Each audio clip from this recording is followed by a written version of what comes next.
Wikipedia said I think I'm at like the first 7, so something I can brag to Brad about for a little bit. Like, I was beating you in points until I had to drop off. So, yeah, maybe we could do a little friendly wager or something there for those first 7. So. Yeah. Hi, everybody. Welcome back to the High Limit Room. This is episode 1 of the 2024 season. I've lost count of how many episodes total we're actually on, so we're just going to start over in 24. Dylan Welch with you, along with, of course, Kyle Larson and Brad Sweet, who are donning their Niners gear after a big win on Sunday, yesterday. Of course, NorCal guys, so they'll be cheering them on in the Super Bowl 2 weeks from now, I guess. As always, we have some wins to toast to. Kyle won Wild West Shootout at Vado in the late model on January 14th. Brad went 3 for 5 in Australia in the sprint car, and we're all drinking water because I guess we're all boring and late now. So cheers, everybody. Cheers. I don't have a drink. And I actually do need to drink water because I'm still recovering, I guess, from Chili Bowl flu and a weekend of talking at the Rolex. So, well, Brad, we can start with you since you've won more in the off season. How was Australia and what else did you do this off season besides get ready for the high limit season? Yeah, Australia is great. It's always a nice break. It's warm weather, and it's just, the people down there are just a lot of fun to be around. So I went to somewhere different this year. Went to Perth, and which is in Western Australia. So typically we've been racing on the East Coast for the last few years, but I wanted to check out Western Australia. So flew the extra 5 hours, and Perth Motorplex is one of the nicest facilities that I've ever been to and seen. So it's definitely worth the while. Had a good trip, won some races, had some great battles. Me and Rico and that Callum Williamson had a really good battle the first night I was there. So but yeah, all in all, fun trip, good trip, just, kind of gets you back in the swing of driving the car.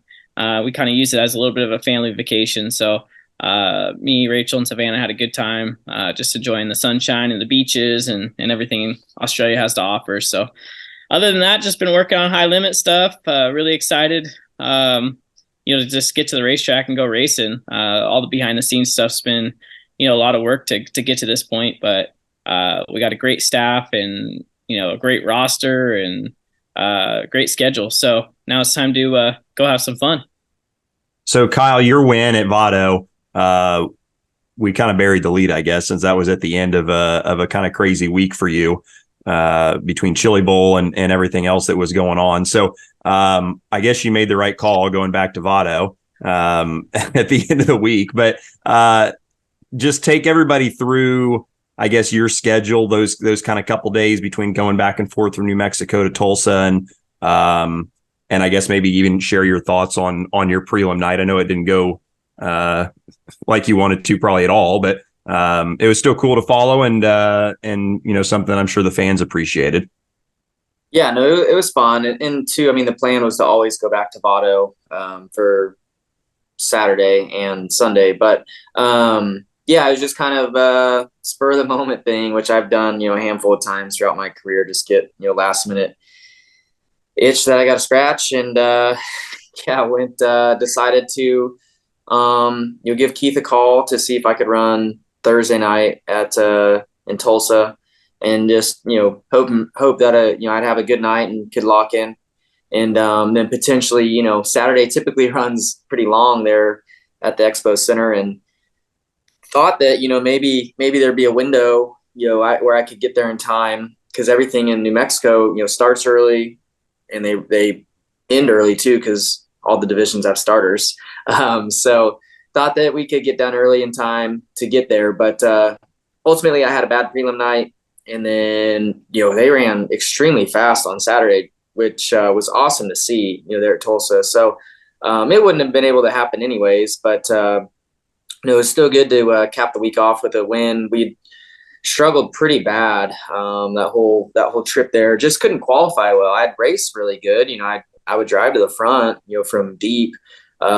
Just couldn't qualify good. And qualifying is so important in late model racing. It's really hard to pass in heat races and stuff. And Yeah, so finally the last night I qualified good, got a quick time, and the night just kind of went how it's supposed to, and ultimately was probably going to run second, but me and Bobby got racing, and he got a flat, and I was able to inherit the lead with just a handful of laps to go and win. So either way, though, it was good to win a late model race. They're always really tough for me to win, and or to run even fairly competitive. So it was good to get a win.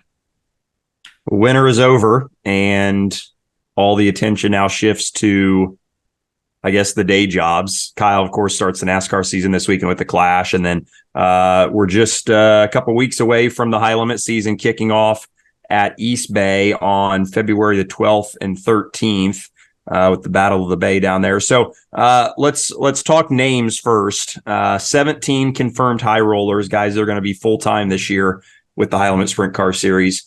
It's incredibly deep, top to bottom. I think it's a really, really solid 17 guys. Kyle, as a guy who's going to not be obviously full time, but you're going to be able to run quite a bit at the start of the year. What excites you the most about this group of guys that have committed to the full tour for this second season and first kind of national season, obviously? I think what excites me and what should excite fans is that we have a really great variety of drivers. We've got the reigning 5-time World Outlaw champion, as well as, down to, rising up and coming drivers with, a lot of, not pressure or whatever, but like a Corey Day, somebody who fans are really excited to kind of see how he develops as a sprint car racer and all that. So, and then everybody between, lots of drivers with experience, drivers who, used to be on tours, who, had gone off and won lots of big races and kind of established themselves as a top three, probably 3 to 5 guy in the country, like Britt Marks, Tyler Courtney, who's, and Zeb Wise, who, won the last handful of all-star championships. Spencer Baston. I mean, you could go on and on. James McFadden. I mean, there's so many great drivers with great personalities too. Rico, I'm really excited to see Rico his first time on a tour, to see what him and Ricky Warner can do. There's just, like I said, a lot of good guys, and I feel like our schedule too is exciting as well. So it's gonna be fun to follow along. It's gonna be fun to compete against them for maybe a third or more of the events. So just excited to get going. I know it's been a lot of work on everybody's part, especially here this last month or so to get things ready for East Bay. But I think everybody's prepared and ready to get the season going. And Brad, obviously you're going to be full-time racing. But Kyle mentioned Rico, and he, of course, is going to be one of the high rollers too. He does normally run that true outlaw schedule. But how big is it for the series, in your opinion, to just have him finally commit not only to a full-time series, a full-time schedule, but have it be, the high limit schedule? Yeah, I mean, I think it's really big. Rico's worked really hard at, building his brand and, ran exceptionally well last year. So I feel like it's really cool to see how he's going to do, in a structured environment, where there's points on the line and a set schedule night in and night out. I'm excited to battle these guys, for a championship. I think a lot of those guys have really built really strong programs, even though everybody said that there wasn't enough cars for 2 national series or, whatever, other doubt everybody had. But I think that, what we put out there, drew a lot of great talent, a lot of teams that were, capable of probably running the Outlaw Tour, just didn't want to make that type of commitment. And our freedom factor and our purses and our, tow money and point money, drew this great group together. And I think it's a much, deeper roster than the other group. So I think there's a ton of excitement, building to kind of see who's going to rise to the occasion. And, whenever I've been a part of these national deals for a long time, and, sometimes you think a guy's going to, be at the top or you don't, you count a guy out, and you never know who's gonna catch fire or click with their crew chiefs or kind of take that next step in their career. So that's what High Limits is here for, and is to help elevate some of these guys to the next level. And just excited. I think it's going to be a heck of a battle. I think that our last announcement was James McFadden, and he's no sleeper. So I just think that top to bottom, 17 really strong cars, and it's just something to be proud of, and excited to go battle it out against them all. So we were talking before we started recording about how do you judge who the best sprint car driver in the country is now, because it used to just kind of be de facto the outlaw champion. But I think it's a totally fair argument that the high roller group is stronger than the group that the outlaws have right now. So in your guys' opinion, and you can banter on this, but how do fans determine who is the best sprint car driver in the country, either, during the year or at the end of the year? Yeah, I mean, I think it's going to come down to money earned, and then obviously, the races that we do all kind of come together and battle it out. The Knoxville Nationals, the Kings Royals, the Houston High Bank Nationals, like those events where the big money's on the line, and whoever the truly best sprint car driver or team is going to, rise to that occasion. And then it's up to the fans to decide who the best is, but it seems like money earned nowadays is definitely, a gauge that a lot of people look at. So I think there's a lot of money on the line, and you're going to have, two good groups going after it. But I certainly think our group's, way deeper. I think they have some talent at the very top, and then falls off pretty quick. But I think it'll be a good battle when we all come together. That's for sure. Yeah, I mean, you agree with that, Kyle? Yeah. Yeah. I mean, I think thinking about it more, I think when you really think about it, it's probably always come down to money earned, really. I think for a long time, the Outlaws, they won all the big races. They did have the most money earned. And then, like 2000, I don't know if it was 19, 20. I know I had a good season in 20 and then 21, and then Marks had a really good year in 22.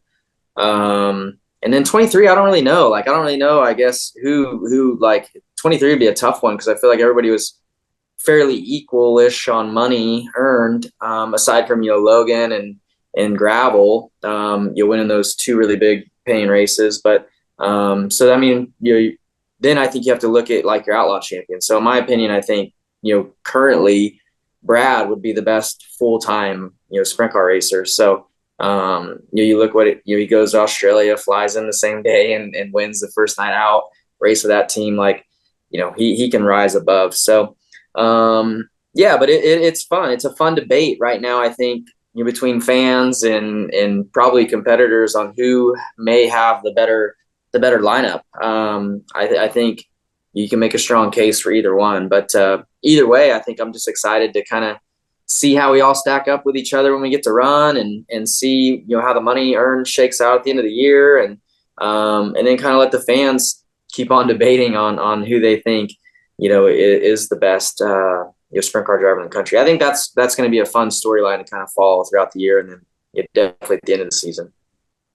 Is this going to become like an outlaw versus posse type rivalry amongst the fans, do you think? I mean, is that good if you have loyalties like that amongst the fans? How do you guys feel about that? Well, I think even if you have loyalties, I think that you're still a sprint car fan either way, and that's the exciting part, is that we're all at the end of the day still racing sprint cars, and we're simply under the High Limit banner. They're simply under the World of Outlaw banner. There's obviously the Pennsylvania Posse banner. You have these guys out here in California that are super strong. So at the end of the day, I don't think it's bad to have a little bit of rivalry going on, and a little bit of smack talk happening. And I think that high limit drivers are going to want to beat the outlaw drivers. And I think the outlaw drivers are going to want to beat the high limit drivers, because, you're going to want to be considered to be racing with the best group, and I think it's up for debate for the first time in a really long time, what the best group is and what that means. So of course, from my standpoint, I want to be the best sprint car driver, in the world. I feel like that, I have been, in the debate the last 5 years, and this year I feel like I'm even more excited to show up and try to prove a point. Yeah, that's cool.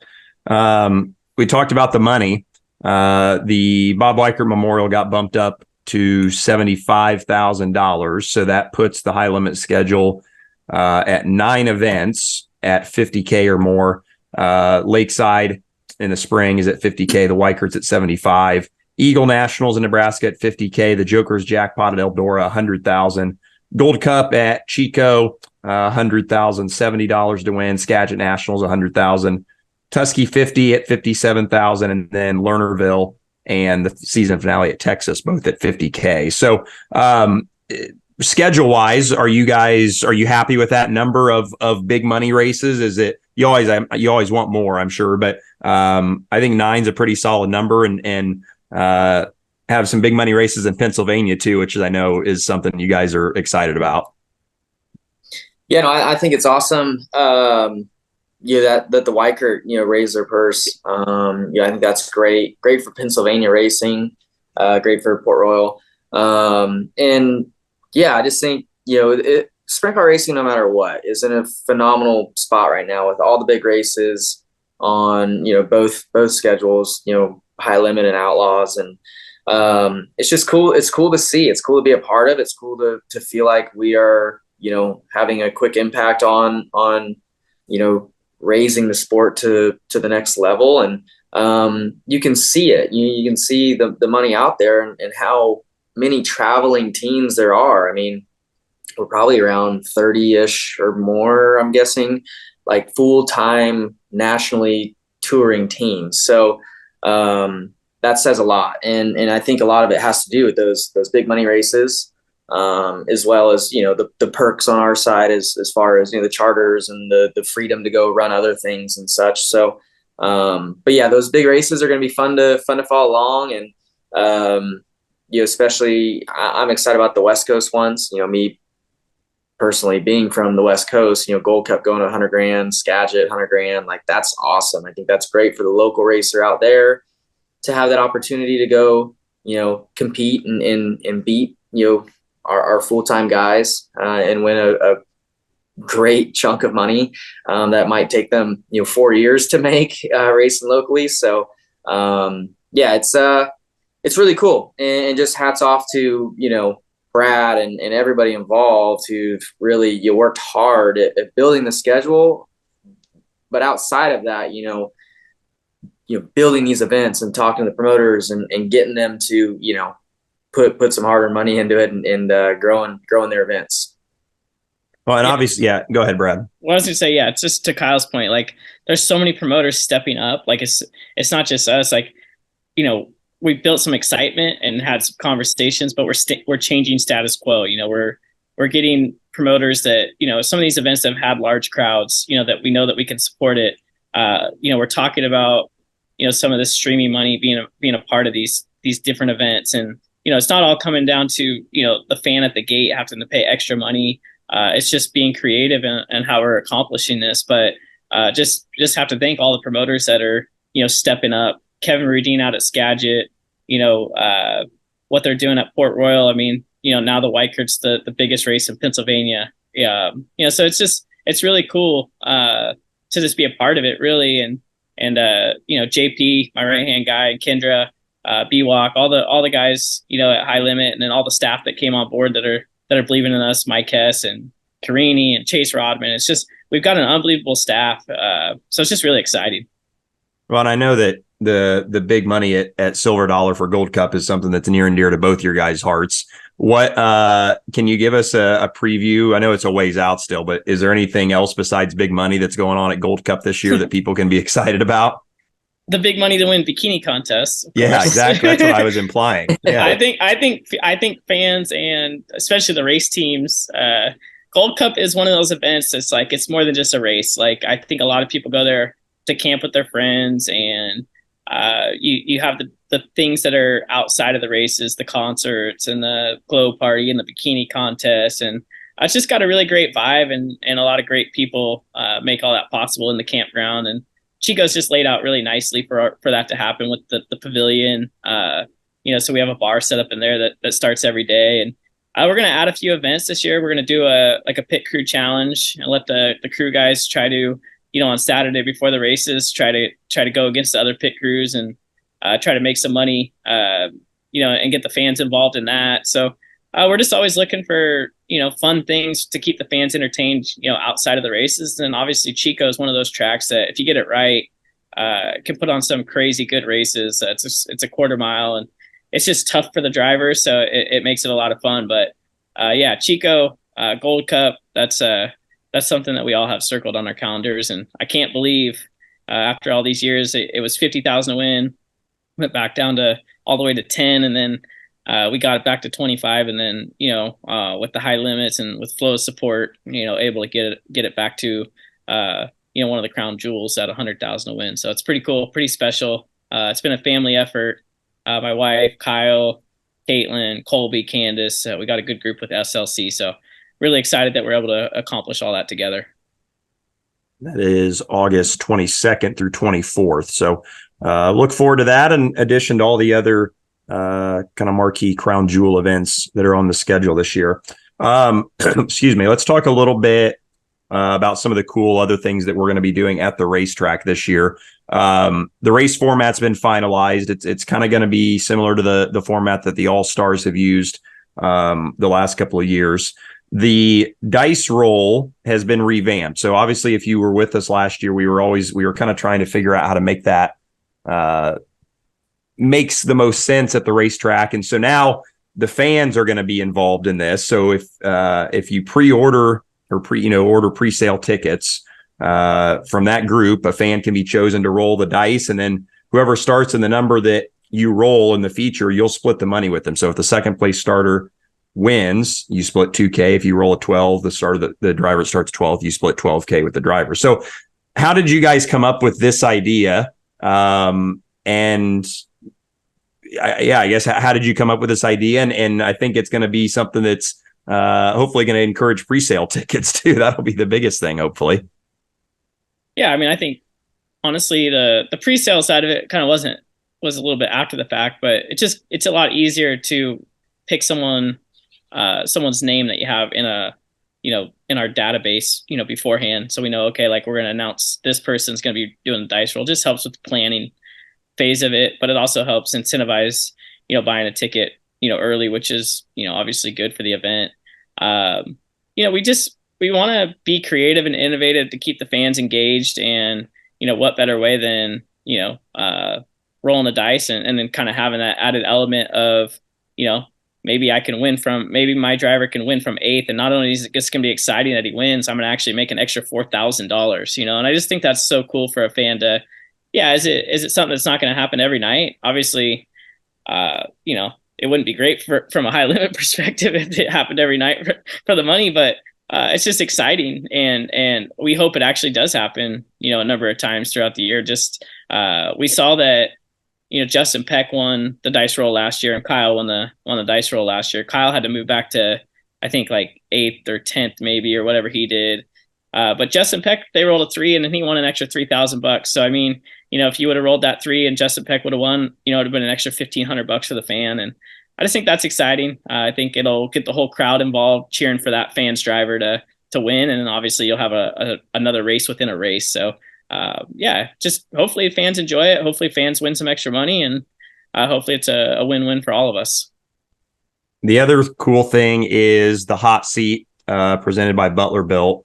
So fans, this is another fan engagement activity. Fans can submit questions to Butler Built Hot Seat at highlimitracing.com. And then during the dash draw, the pit reporter will ask the drivers the questions. And if your question gets read on air, you get a High Limit merchandise prize pack. So, Kyle, since I haven't asked you a question lately, I think this is kind of fun too. Like the dash draw is kind of like, it is what it is, right? So this is a fun way to kind of just break the ice a little bit, maybe for some of these guys, ease some of the tension, right? And I would imagine that some of these fans are not going to be shy about asking some strange questions, probably. Yeah, no, I think that's the probably the exciting part about it is that, I'm sure, fans will submit, some serious type racing questions or whatever, but, I encourage them to have some fun with it. Like ask some questions, submit some questions that's going to pull our personalities out, with our answers. So I'll be honest, race car drivers, aside from maybe Thomas Meserol, are all pretty stiff, and not always comfortable of showing their personality quite as much. So, but with a little bit of encouragement through some fun questions, I think you can definitely get it out of us.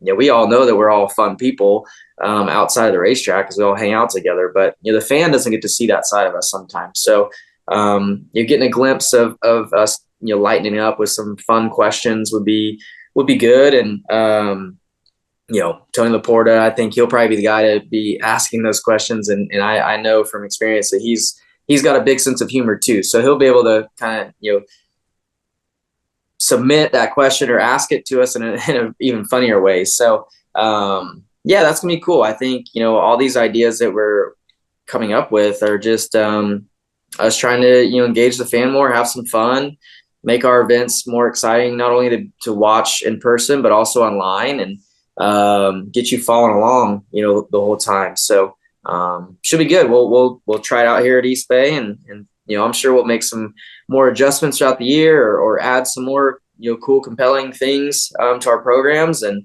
hopefully everybody will enjoy it.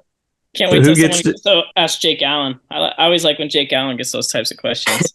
Oh man, Jake's a great personality. Who gets to decide? Like, is that Tony that decides what question gets read or gets asked? Like, who decides which ones get actually asked? That's above our pay grade, I think. Yeah. So maybe it is Tony. Probably Tony or Kendra, or whoever's going to manage that account. Maybe Walkerpedia. Is it like one question a night, or is it like, I wonder if does every driver? I guess it depends on how many questions get submitted. We made a bunch, and everybody will get to answer a fun one. Yeah, we're making the rules right now as we go, so it'll be whatever looks right. So yeah, perfect. Yeah. So again, that's the email that you can submit those questions is Butler Built hot seat at highlimitracing.com. So I would imagine there's submissions already rolling in. So get in the queue if you have some burning question that you need to ask, and maybe it'll get asked at East Bay.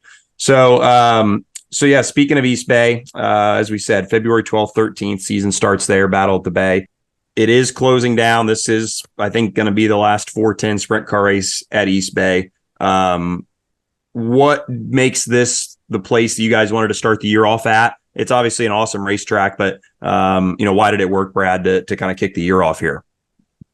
Yeah, I mean, I think it makes sense. Just, there's a lot of racing going on in Florida in February. There's not really a lot of other places in the country that you can race, but I think East Bay has a lot of history. It's in a great market, and leading into the Daytona 500, there's a lot of race fans down there.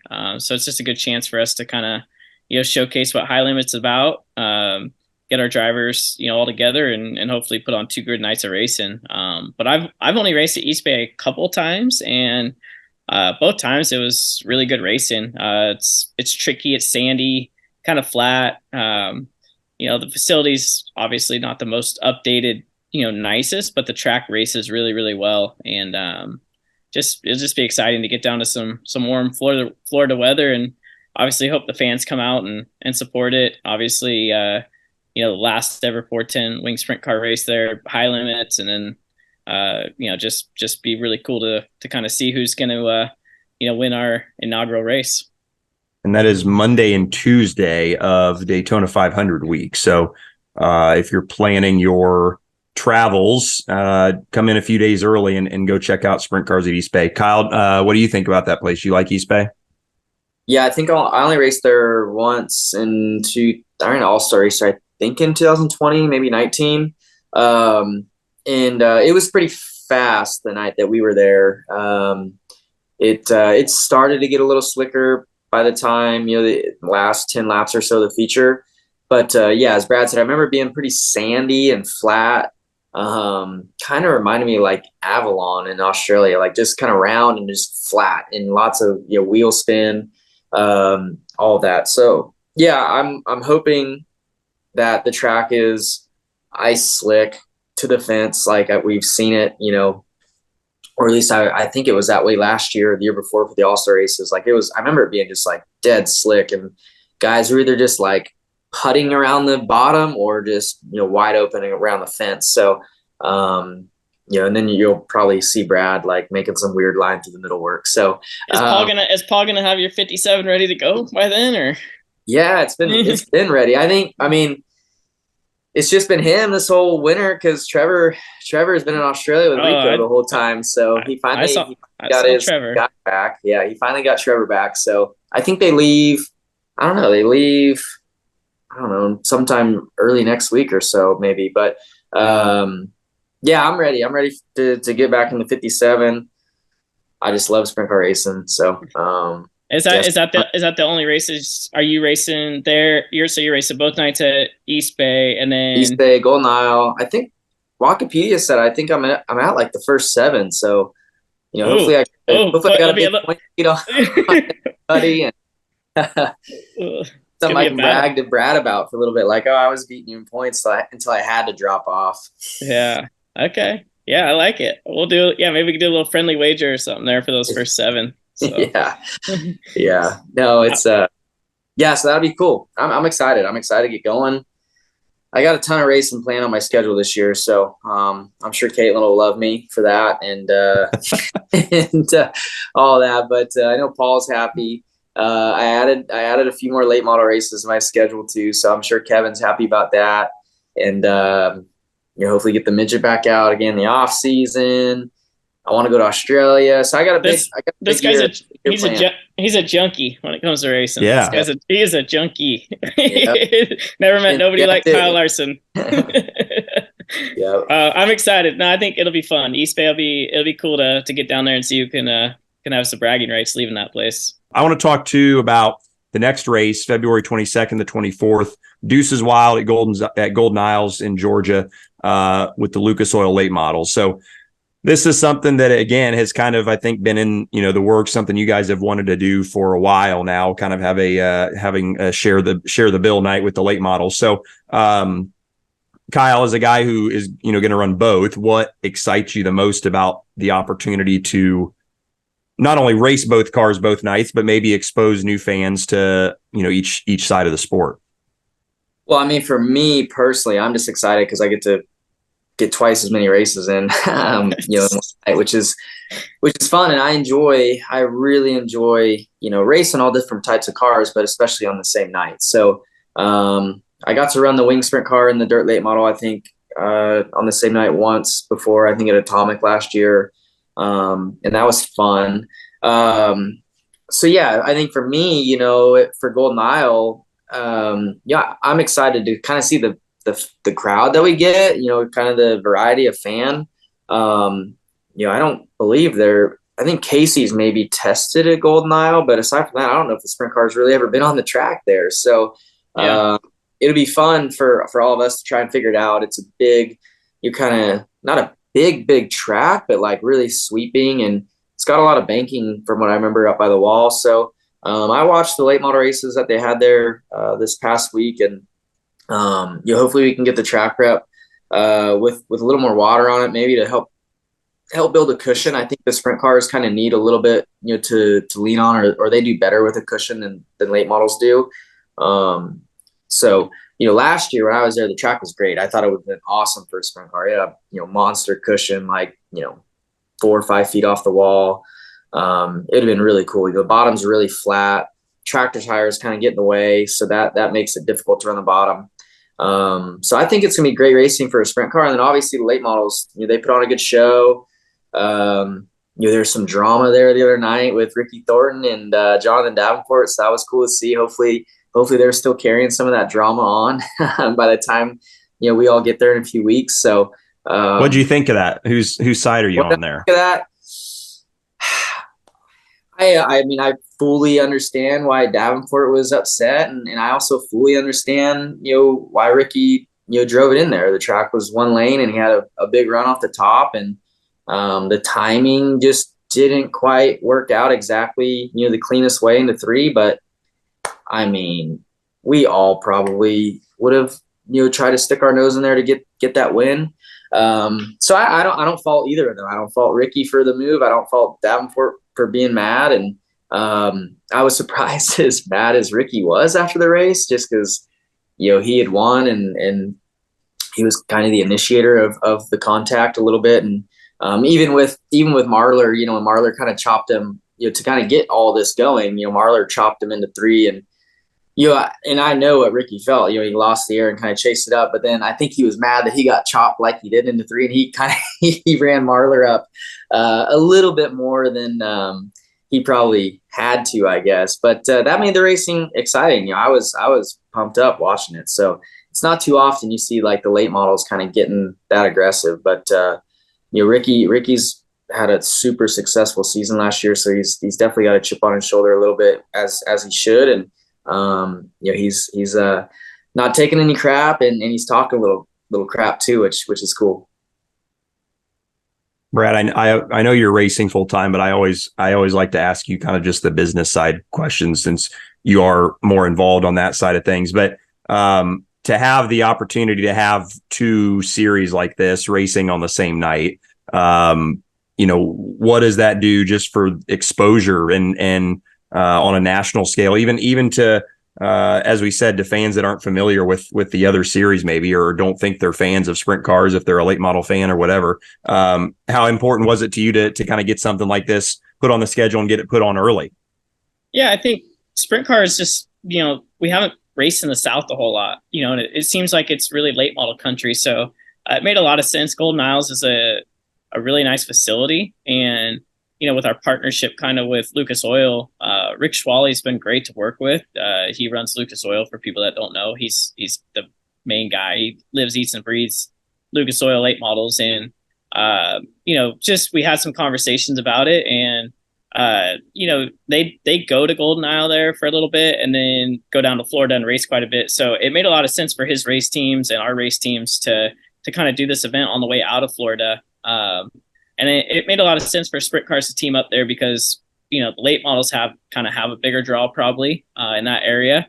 But it's going to allow us to introduce them to sprint car racing and with a little less risk maybe, or more risk. I don't know how you want to look at it, but just a really cool, unique card for fans. I mean, to see two national series come together, late models and sprint cars, to have a guy like Kyle who's going to be running both, have all our stars, have all their stars, one track, one night, Saturday night. It's just exciting for me. It just goes back to some of the things that we've been saying. We're trying to think outside the box and trying to create things that are, extra exciting for the fans. And, obviously it's going to take a big crowd to kind of make it all possible. So obviously we're trying it, with the hopes that the crowd actually comes out and supports it. Anytime you're paying double purses on a night, it's definitely a pricey night. And, but we're excited. We're excited to try it, and hopefully it's a good show for the fans. We can get tickets at highlimitracing.com, merchandise for sale there too. So help us out and get your butts in the seats down there. That's Golden Isles on February 22nd to 24th. And then, as we said, East Bay, February 12th to 13th to kick off the year. So one last thing before we go, Kyle, the NASCAR Netflix show comes out, I guess probably like tonight at midnight. It's today's the 29th. So it comes out, supposed to come out January 30th. So is there going to give people a tease? How much is there going to be any sprint car stuff involved in that show? Like what, or is it all just strictly your NASCAR stuff? I only watched like the first episode and then part of the last episode, I believe, I think there was only 5 episodes. So, there was no sprint car stuff or dirt stuff in there. I don't think they followed me in any dirt races because it was mostly the playoffs, and I don't think I raced much during the playoffs this past year. So no, there was no. I'm pretty sure there was no dirt stuff. But either way, that they did a really good job with it out of the 1.5 episodes or whatever I watched. So excited to watch the rest of it. I know the first episode was mostly driven around like 2311 and Denny and Bubba trying to make the playoffs and all that. So it gets pretty, a lot of suspense and stuff, which Netflix is really good at doing. And then, the last episode that I watched was all obviously around the Phoenix race. So, but no, it's cool. I know in the 5th episode, they show us a little bit. They show Caitlin and I down our chicken coop at our shop in Mooresville. And all of that. But no, it's cool. It's cool just to kind of see the dramatic side of our sport a little bit, and then also, kind of get to see people's personalities and what they're into. Like, Willie Byron's like really into Legos and stuff, and build some big, like really big Legos. So yeah, that's kind of cool. I knew he was into Legos a little bit, but I didn't know like he displays them around his house and all that. So but yeah, no, it's cool. I think the fans will enjoy it, or at least I hope they do. And hopefully, kind of takes NASCAR to the next level like it did, F1 and golf and tennis and all those other sort of docuseries, sports docuseries. Can't wait to get it all started February 12th and 13th at East Bay. And then, as we said, Deuces Wild at Golden Island, Georgia, the next race, February 22nd through the 24th. With the Lucas Oil late models, as we said, tickets on sale, highlimitracing.com. You can get merchandise there as well and get all the info you need on the format, the fun fan engagement ideas that we've come up with, and everything else. It's all online at highlimitracing.com and, of course, on the social channels as well. Guys, thank you. It was fun to catch up with everybody again, and it's here. It's time to get it done and go racing. So we'll see everybody in Florida in a couple of weeks. Yep. Go Niners. Let's go.